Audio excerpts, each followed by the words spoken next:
And I want to share with y'all tonight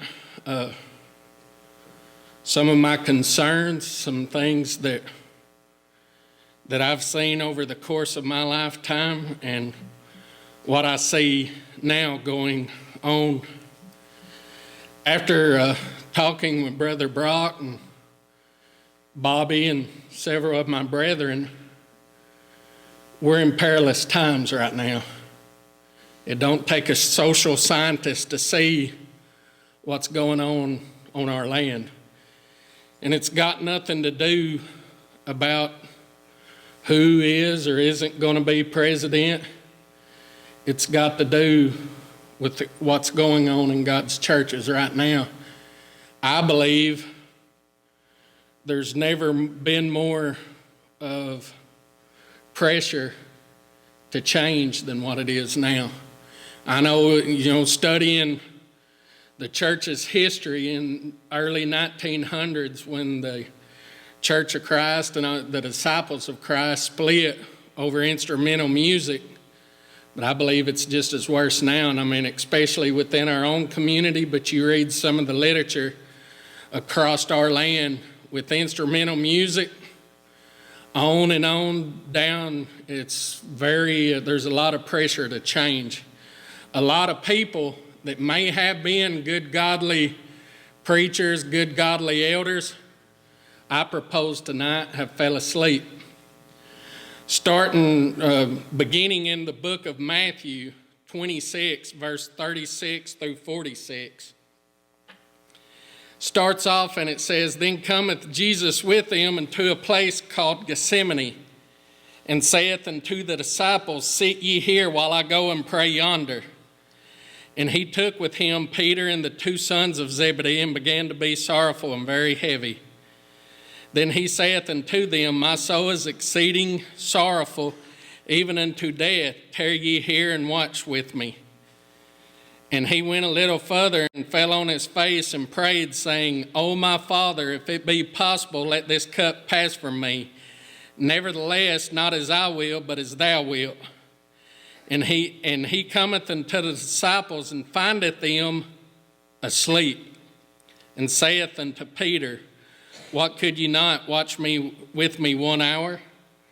Watch and pray that ye enter not into temptation. The spirit indeed is willing, but the flesh is weak.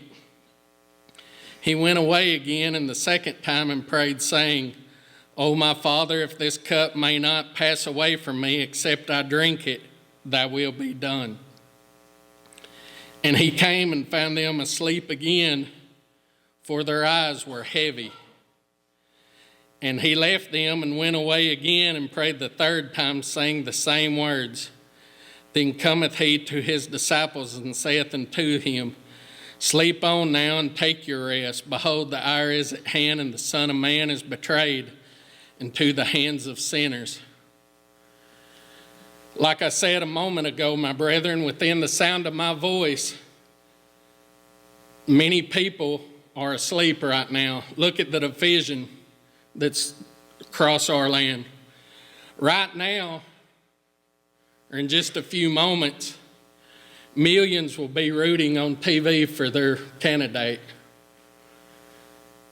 This crucial and incredibly divisive election. While one campaign vows to make America great again, and the other vows to make us stronger together, make no mistake about it, brethren, the only way to achieve these momentous goals is to make the gospel of Christ our center point and our guiding light. None of the mottos that we hear on TV or we may have on our signs in our front yard or on our vehicles will not be achieved by one person or many people. It's only going to be achieved if we stay and cling to the gospel of Christ. Romans 1:16 says, For I am not ashamed of the gospel of Christ, for it is the power of God unto salvation to everyone that believeth, to the Jew first and also to the Greek. Since I joined the church, I love reading. I love history, always have.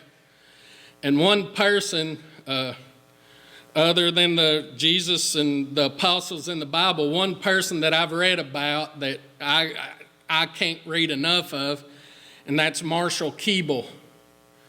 Some of his quotes I'm going to use tonight in this message, and to see, like us, we should be out spreading the gospel. It's hard in today's culture, but take his culture. He was an uneducated black man in Jim Crow South. Wasn't easy for him.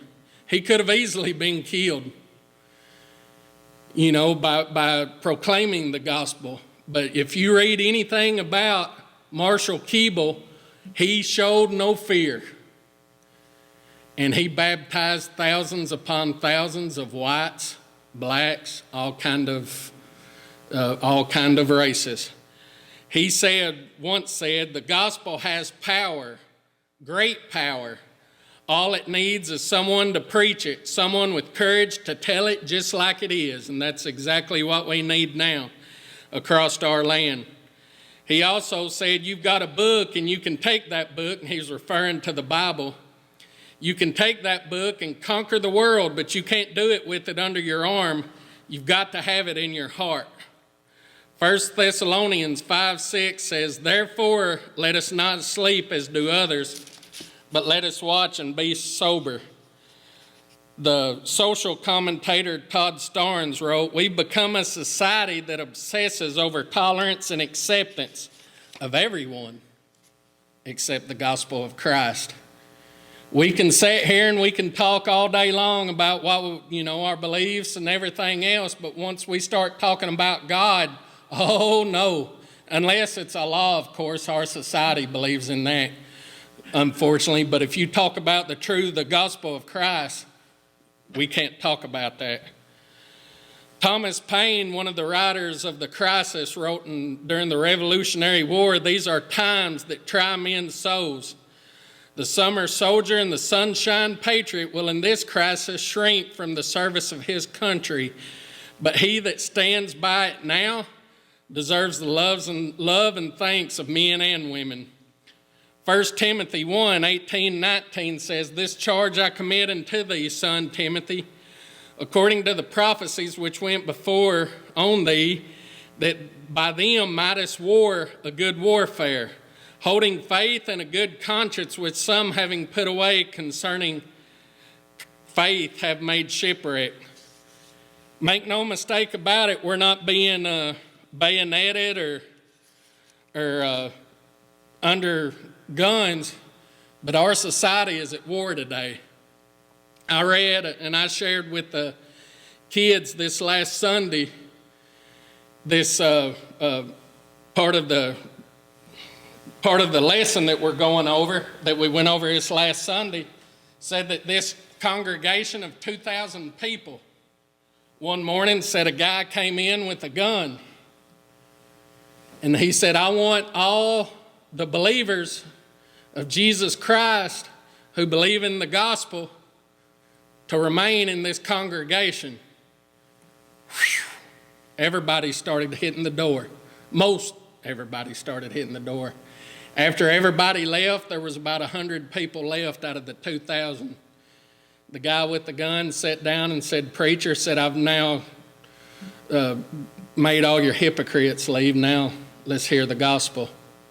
And unfortunately, it's easy to say what I would do or whatever else, but we're so afraid of being politically incorrect and offending our neighbor and everything else that we don't share with them what the truth. I've said before, my family has died of heart disease. My father, his mother, my grandma on my mom's side, just virtually everybody with heart disease. If I found a cure for heart disease, I would be standing out here on the highway telling you, hey, I've got the cure for heart disease. Come talk to me. I can tell you how not to have a heart attack or cancer. I've had some great friends, daughters as young as 11-year-old die of cancer. If I had the cure for cancer, I'd be out here on the street corner telling everybody, hey, I got the cure for cancer. Come talk to me. But the most important thing that we can ever talk about, the gospel of Christ, you can hear crickets. And I'm not jumping on anyone in particular. I'm talking as much to the big boys standing here as I am everybody else. But the gospel of Christ, that's the only thing that's going to heal our broken land.